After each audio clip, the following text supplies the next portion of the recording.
6 only. But normally, what we standard dose, what we prescribe is 500 milligram 6 only.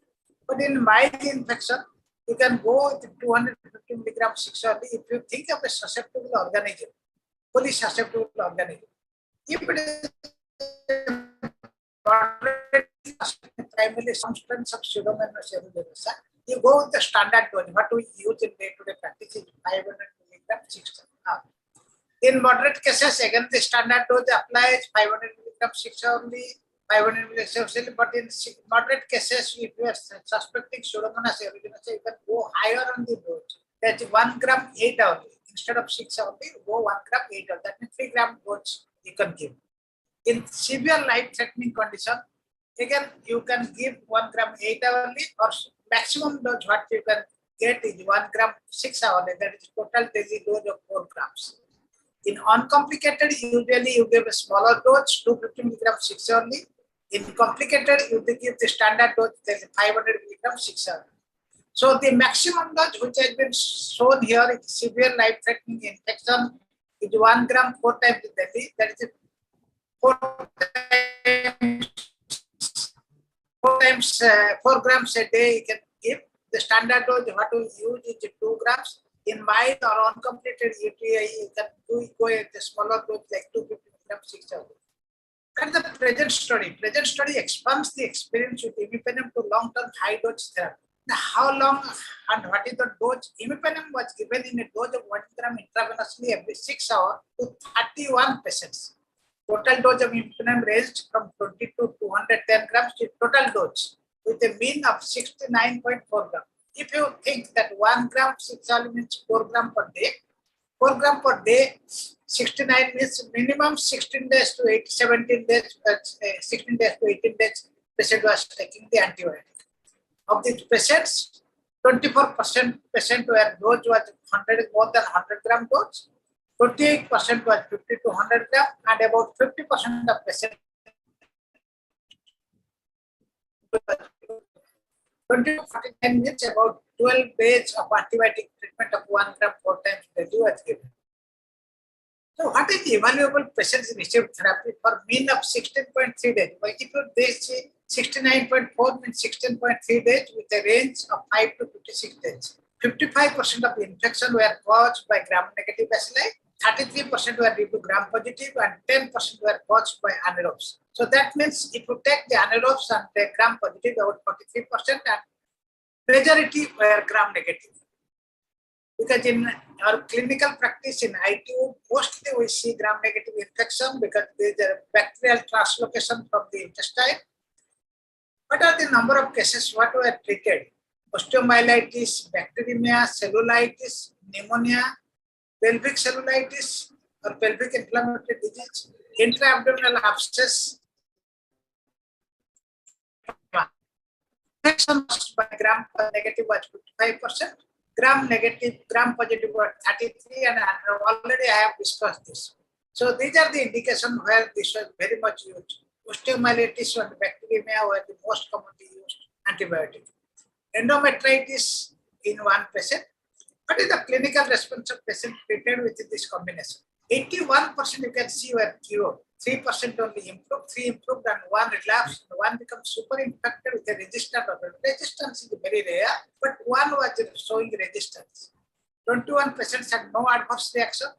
Of the remaining 10 patients, 4 had nausea, 1 had urticaria, 6 had mild abnormality in hepatitis. They are very mild, which can be compared to any other drugs what you are using in practice. 3 episodes of diarrhea included 2 with Clostridium difficile. As you know, if you give a broad spectrum antibiotic, there is a chance of Clostridium difficile. And you can get the maximum form of pseudomembranous colitis because of Clostridium difficile. These were determined by sigmoidoscopy. Level of creatinine, hemoglobin, leukocyte, platelet, prothrombin, and urine components were entered. That means there was no deterioration of hemoglobin and creatinine if you are using Imipenem and simvastatin. So clinical response, as you can see, cured, mostly were cured, and about 3 patients showed improvement. Relapse was seen in 1, superinfection 1, and there are few patients who are not evaluable. That means I don't know what was the problem, why they were not evaluable. because they may have something else along with that. So in conclusion, imipenem cilastatin in the high dose used in the study was effective and safe as a single drug therapy. You are not using amikacin and metrogyl for anorexia and gram-negative for a wide range of serious infection in seriously ill patients. They have proven clinical efficacy for a broad range of infection in hospital patients. As you can see, 2 grams is the standard dose. Imipenem offers significant advantage as monotherapy for polymicrobial infections. Imipenem cilastatin is a clinically effective antibiotic with freedom from nephrotoxicity and hematological abnormality in large dose used in the study. We are sometimes skeptical about using this antibiotic if there is a problem who has got a seizure disorder. If someone has got fits or seizure disorder, we are sometimes scared of using this, and we usually avoid. If someone has a history of seizure, we usually avoid this. So for renal failure, for other type of infection, there is no harm in using this antibiotic, and you can go higher on the dose like 1 gram 4 times a day apart from the standard dose 500 milligrams. There is nothing that you have to give only for 7 days. You can give for 15 to 16 days. Sometimes you can go for 1 even for some type of infection which you are not responding to standard antibiotic dose. So these are the few references. With this, I thank you all for your question sharing. Should I take up the questions after the nutrition, or should I take up the questions right now? Can you hear me? Yes, sir. Should I take up the questions right now about imipenem or after the nutrition? We can have the question here later. Okay. So I'll start. I'll stop sharing, then go again.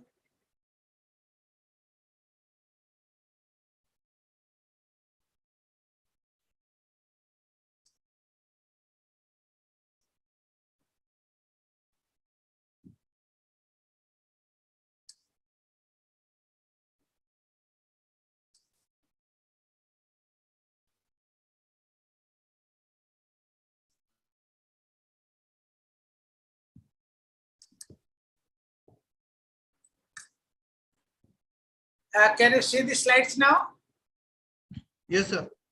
Okay, this is about nutrition. As a gastroenterologist, I have to tell something about nutrition and prevention of GI diseases. As you can see, I'm thankful to Colin for bringing this talk to you so that we can talk about something about nutrition. What are the gastrointestinal disorders? You can see various gastrointestinal disorders used to any condition that occur within the gastrointestinal tract.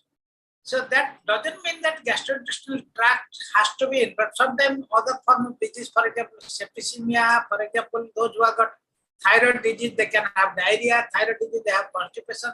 That doesn't mean that primarily the nutrition is very important. Gastrointestinal disease affecting the GI tract from mouth to anus.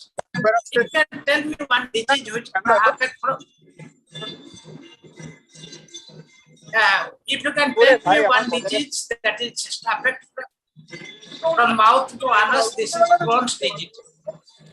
There are two types, like functional, where the GI tract looks normal when examined but doesn't move properly. There could be structural abnormality, bowels look abnormal. On endoscopy, you may find abnormality. On CT scan, you may find it's called structural diseases. Functional diseases, there is no structural abnormality. On examination, you will find normal luminal and normal scan. So what are the type of diseases what you commonly see? Some of the constipation, someone could be having irritable bowel syndrome, GERD, diarrhea, nausea, and food poisoning, anal fissure, there are various diseases. I'm just depicting this 7 for you. So what if there is a problem with the mucosal barrier function, that translocation of the bacteria from the intestine can go into the system, can cause septicemia. And in patients with cirrhosis, you can get a spontaneous bacterial peritonitis because of the edema of the intestinal wall, increasing the risk of bacterial translocation, cholestasis, gallstone formation, liver dysfunction, nutrient malabsorption, and diarrhea. So why everything is important? What is nutrition? Nutrition is the study of nutrients in food. how the body uses them and relationship between diet, health, and disease. So nutrition contains macronutrients, as you know, carbohydrate, fat, and protein. That is macronutrients. Micronutrients are vitamins and minerals, like copper, iodine, iron, manganese, and zinc. So what are these nutrient substrates? There are certain water-soluble vitamins like vitamin C, vitamin B12, iron. These are essential to life. Fat-soluble vitamins A, D, E, K. These are problems with there is a cholestasis, there is obstruction of the bile flow, there is a problem with the intestinal absorption of the fat-soluble vitamins. And minerals could be problem with the luminal problem with the Crohn's disease, that calcium, phosphorus, and magnesium, because then can cause osteoporosis and osteomalacia in young age. Parenteral nutrition involves direct IV administration of fluid and nutrient in the circulatory system. So you have two types. One is enteral, other one is parenteral. Parenteral is directly intravenous. You can have a total parenteral nutrition, you can have a central line with nutrition, you can have a peripheral line of nutrition. This is sometimes referred as TPN, which is nutrient exclusively given by IV. The nutrition provides larger quantity of fluids and nutrients which include protein, fat, water, electrolyte, vitamin, and minerals. Enteral nutrition, that one is you can take more by oral. Other than if you are supplementing with nutrition, you can give by nasogastric tube or a nasojejunal tube. Enteral nutrition is also known as tube feeding, assists to patient to obtain nutritional intake when he or she is unable to obtain adequate calories or appropriate nutrient from the diet. Someone has got anorexia, not able to taking properly food. That means you have to supplement with the tube feeding. So solid foods and liquids can be given by mouth, but there's a problem with that. You have to add this nutrition by tube. So dietary proteins in the GI tract helps in mechanical, hormonal, neuroendocrine function of the GI tract, increase a lower esophageal sphincter pressure because hormonal stimulus for secretion of GI hormones, gastrin and pancreatic hormone, that increase gastric emptying and intestinal transit. If you eat fat, the gastric emptying is delayed, intestinal transit is slowed. That's why you can get a constipation with a rich food. But what about because palatability and acceptance of the food is related to the oil. If you don't put any oil in your food, that means it becomes bland. The palatability is affected. Not only that, if you take 1 gram, it has got more calories, 7 calories as compared to 4 gram with a carbohydrate. An essential energy source for sick or injured animals. That's why lipid is very important if you are giving a parenteral nutrition. In humans with ulcerative colitis, addition of fish oil, like omega-3 fatty acids, reduction in inflammatory mediator, improve mucosal function, and reduce the usage of anti-inflammatory drugs to maintain control of disease. So, what about specific steps? Suppose someone has got short bowel syndrome, that is not much of bowel left because more than 100 centimeters have been resected. Results in loss or disease of the intestine or both that precludes adequate digestion and absorption. Treatment, sometimes people use anticoagulants to prevent. Sometimes parenteral nutrition used to meet nutritional needs.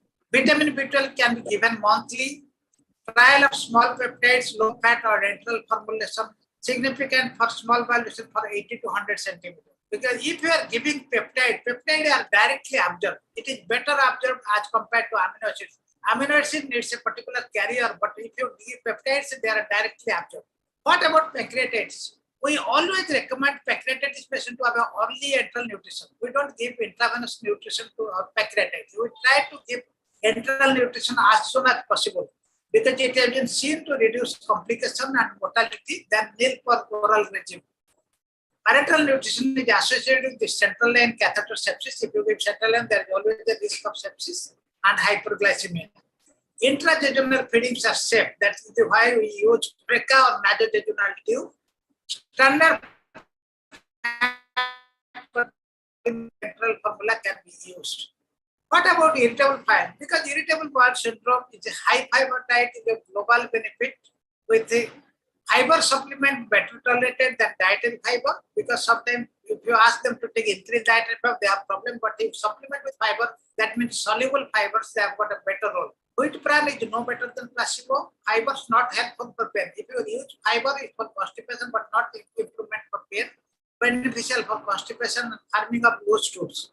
Gradually increase of supplemental fiber. Normally, what you use is 10 to 15 grams of fibers. In diarrhea, you always fluid and electrolyte balance is important. That's why you use WHO guideline ORS therapy.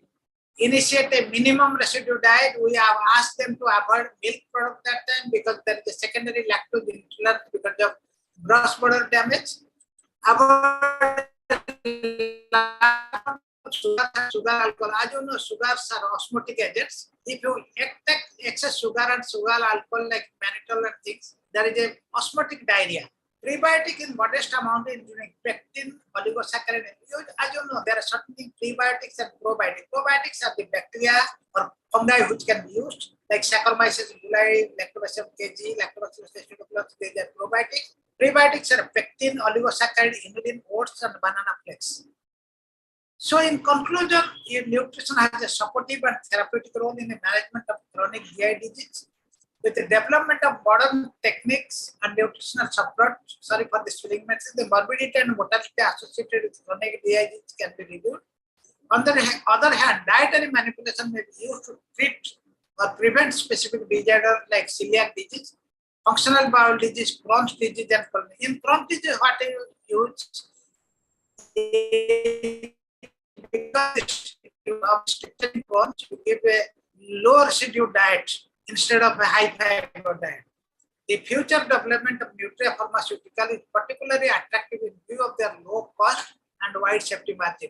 As you know, nutrition, you have to always seek. If you buy a tin, it's very expensive, patient cannot afford it. This is a real problem. If you are using peptide, it should have low cost and wide safety margin. So with this, I must thank you all for your patience here. I'll stop sharing now.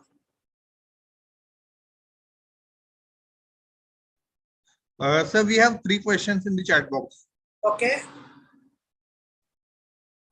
Should I look at the chat box and answer? Yes, sir. Yeah, I can see it. Why Meropenem is preferred antibiotic use over Imipenem? Because what happens is if you are comparing with Meropenem and Meropenem, sometimes you go with Imipenem.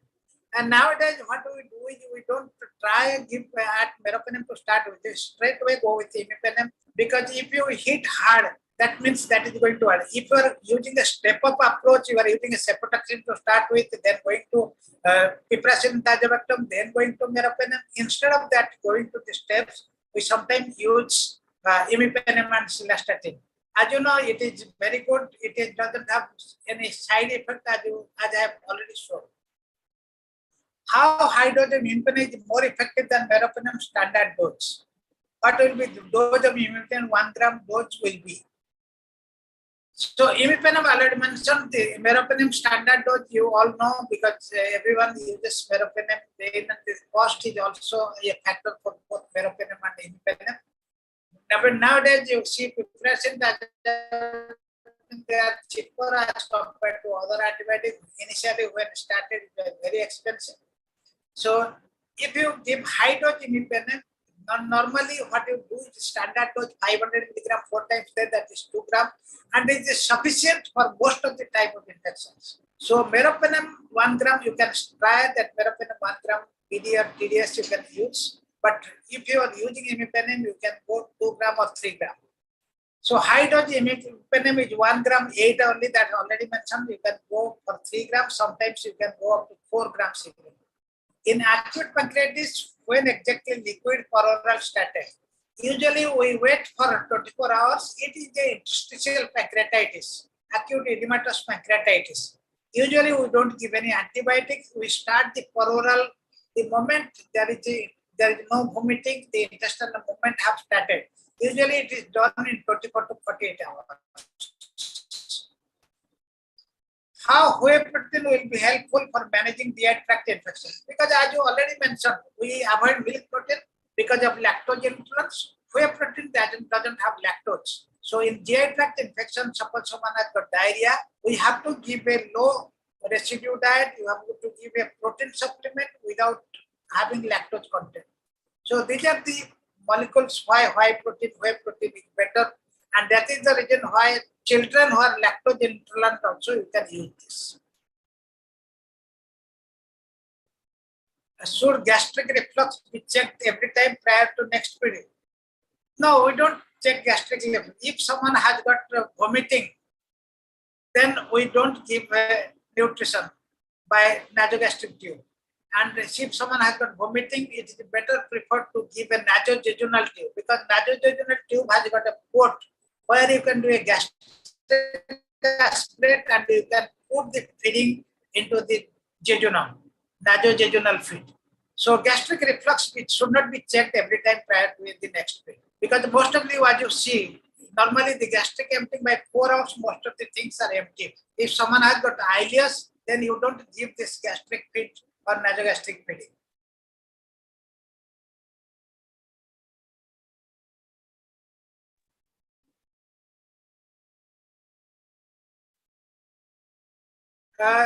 Role of bovine colostrum, that I am not sure how bovine colostrum will be managing dietary infection.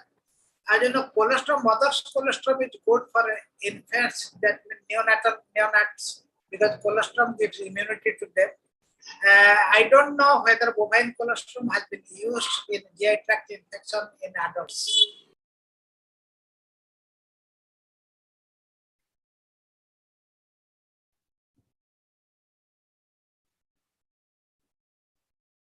Any other questions? Like we can take another 1 or 2 questions if there are any.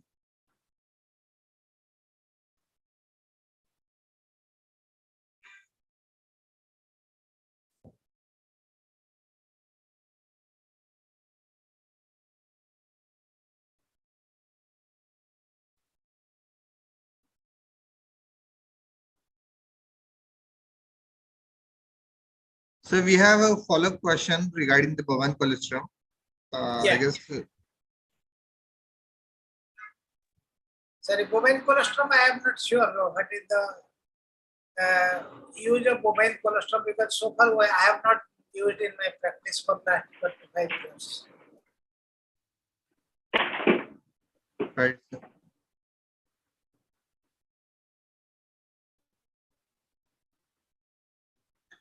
I guess most of the points have been covered during this presentation, and in fact, we had a good interaction as well through this chat box conversation. So thanks for your wonderful insights that you shared through this session of Coffee Over Critical Cases. We are indeed honored to have you over here, and thanks once again for your time and valuable insights. Thank you very much. Thanks for giving me the opportunity to interact with doctors. I know this is a very interesting topic, Imipenem, because most of the time we are very scared to use it. They start with Meropenem, they don't go for Imipenem unless there is a really required by intensive specialist tell them. So we should not be frightened that we should be only starting with Meropenem. We can go straight to Imipenem in those cases. Thank you very much. Thanks. Certainly, sir. To all the participants, like in case the people who have joined late or have missed the glimpse of this conversation or this webinar, can hit our social media handles. The streaming of this particular entire episode is there on all our social media handles, that is YouTube, Facebook, as well as on LinkedIn. So you can go check out there. And until next time, from Poland Healthcare and the entire team, this is Gaurav Gevde signing off. Thank you. Take care. Thank you. Good night. Good night.